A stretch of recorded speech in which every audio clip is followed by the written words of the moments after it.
We'll be back in Hollywood next week, same time. Now, it's been a tough few months for the European Union. Don't we know? I was there last week in Brussels, and you probably heard some of those reports. The aftershocks created by the botched Cyprus bailout, which we're all suffering, are by no means over. And now the United Kingdom appears to be inching towards the exit door. But surprisingly, as all of this is going on, the big conversation in Brussels is of closer political integration. But as the continent suffers from a prescription of universal austerity, is such talk adding fuel to the fire? Well, that's the big question. Tim Aker joins us from the UK. He's from the Get Britain Out campaign. Of course it's adding fuel to the fire, in your opinion, isn't it? It is. It's a circus that's continuing on. They're not listening to us. But somebody must be listening to people like you and UKIP, because I see that Michael Gove and other leading Tories are now starting to say, actually, maybe we're a bit out of tune here. Actually, we should really listen to what people are saying. Well, they should listen. They should give us a referendum now. We polled the British people on this, and a majority want a vote this Parliament. It's no good kicking the can down the road. On the 1st of January, next year, our borders fly open to Bulgaria and Romania. Another wave of immigration that the British people simply don't want. And it's the fact, while we're in the European Union, we can't control immigration. We hand over millions of pounds a day to them, and we could easily survive outside, trading freely and cooperating, but as an independent country. Is that the big problem? Is that the issue, the core issue, immigration? It is. Immigration is a massive issue, whether you're talking about the European Union or not. But the point is, while we're in the European Union, because we are all European citizens now, anyone across the EU has the right to live and work in another EU member state.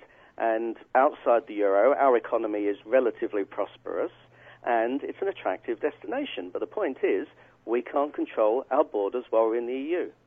So how would you explain your argument to the hundreds of thousands of British citizens who live in EU countries who would lose all of the rights and privileges they have as being EU citizens? Well, this is the point. While you are an EU citizen, as Cypriots have found out, the EU can raid your savings. This is the point. It's not just a crisis for the UK, it is a crisis across the European Union.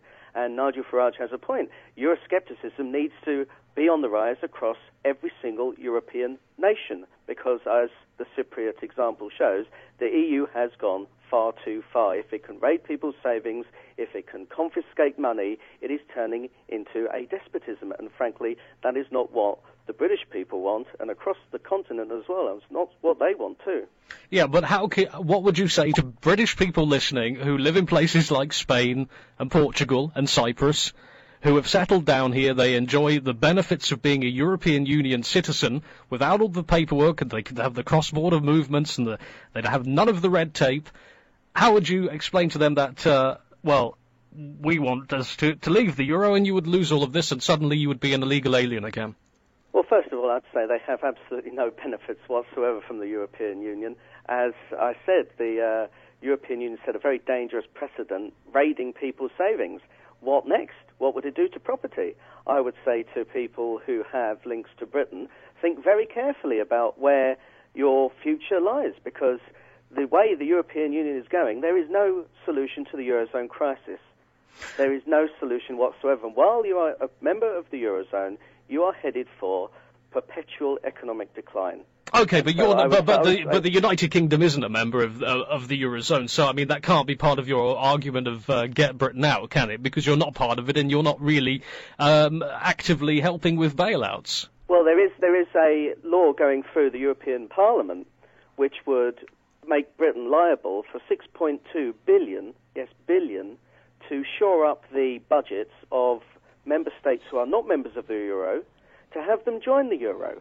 And plus as well, the European Union cannot borrow from the international markets. Any shortfall it makes up has to be covered by member states. So one way or another, this Eurozone crisis is going to contaminate our finances in the UK. Maybe I'm wrong here. I saw the trading figures was roughly 51. It was a two-way street for imports, exports, and trade. Is that right with the European Union and Great Britain? It's around 40%, but we are Europe's biggest market. They sell more to us than we sell to them. And look, many countries have simple free trade agreements with the EU, but don't have to pay the European Union membership fees. They don't have the European Union write their laws on energy or border control, and they have incredibly good relations. The European Union is negotiating free trade agreements with America and Canada, and nobody is expecting them to join the EU. So why can't we have that relationship outside the European Union? Simple free trade agreement that the British people thought they were signing up to in the 1970s. Well, won't Britain simply just, it's simple politics. It will be weaker if it's outside of Europe. There's no doubt about that. If it's not in Brussels and it doesn't have a say over EU affairs, it will be treated pretty much like countries like Norway and other fringe countries of the EU. Well, let's remember we have a permanent seat on the UN Security Council that the European Union has got its eye on. While we're in the European Union, we do not have a seat at the World Trade Organization. We're in this ridiculous situation as one of the world's strongest economies that when trade is discussed, our representative has to leave. The fact is, we have an incredible portfolio of power. We have links with the Commonwealth of Nations across the globe and those countries that are developing economically. The growth in India and the Far East, with countries that we have historical links with, outstrip those of the European Union. And frankly, with Norway, with its sovereign wealth fund, with its finances and low unemployment, I'd rather be in their position than that of Cyprus or Greece. Where do you see this going, Tim? You mentioned a moment ago that you want a referendum and you want it now. David Cameron is under some incredible pressure, as certainly in the past few days we're seeing even his closest associates starting to speak out. Do you see a referendum happening before the end of the year? I would like to see one, but frankly, if David Cameron told me it was Wednesday tomorrow, I wouldn't believe him. We've been told all of this before by David Cameron, and frankly, I won't believe that we have a referendum until I go into the polling station to cast my vote to leave the European Union. The longer he delays on this, the simple fact is he's going to get a kicking in the ballot box. And the question is, for conservative backbenchers, what do they value more? Their careers or their country? The point is they've got a chance to make a stand, and they shouldn't be so cowardly as to put it off. The country comes first, and that's what people get into politics for the betterment of the country. So they should man up, I dare say grow a pair, and force that referendum. And I just want to go back to the reasons you want to leave the EU, and I'm just looking at some of the reasons given by UKIP, and I think immigration tops it there. Other than immigration and your dissatisfaction with the Eurozone and the current economic crisis that we have, what is the big beef with the European Union? What is it that really irks people like you, where you have such a disdain for it, you just don't want any part of it? Well, come 2015, I'll give you an example here. Come 2015, we are closing our coal-fired power stations. We will have a massive shortfall in energy production that no amount of wind turbines are going to compensate for. That is because of the European Union Directive on Large Combustion Plants. And that is just the tip of the iceberg. It is the meddling of the European Union. It is the fact that the Commission is the legislative author of the laws and directives of the European Union, and nobody votes for them. You can speak to several people, and you'll have several different reasons why the European Union has become unpopular. It could be the fact that when they have referendums that they don't get the answer they want, they force them to vote again. It could be the fact that they ply small businesses with unnecessary amounts of red tape.